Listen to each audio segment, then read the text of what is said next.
ملنگو ایک حکایت ہے، بہت اچھی حکایت ہے کہ بادشاہ کے دربار میں ایک مقدمہ آیا، اور وہ مقدمہ اس چیز کا تھا، ایک شخص ان میں سے دعویٰ کر رہا تھا کہ قرآن کریم کے اندر مجھے کچھ خامیاں نظر آتی ہے۔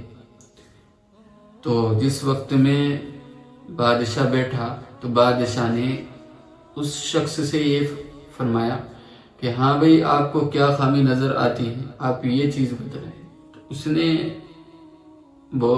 تو اس شخص نے بتلایا کہ قرآن کریم کے اندر بعض آیتیں جو ہے وہ دو ہیں، کہ اچھا دو آیتیں ہیں تو یہ خامی کی چیز ہے۔ تو کہنے لگا کہ ہاں، ایک ہی بات کو دو مرتبہ دہرائے تو یہ خامی کی چیز ہوتی۔ تو اس نے کہا کہ آپ کو یہی اشکال ہے کہ دو آیتیں کیوں ہیں؟ تو اس نے کہا کہ جی ہاں، یہی اشکال ہے۔ تو بادشاہ نے بڑا اچھا آرڈر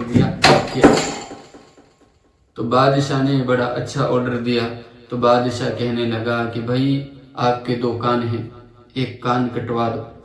آپ کے 2 ہاتھ ہیں، اس کو لے جاؤ، اس کا ایک ہاتھ کاٹ ڈالو۔ اس کے 2 پاؤں ہیں تو ایک پاؤں کاٹ ڈالو۔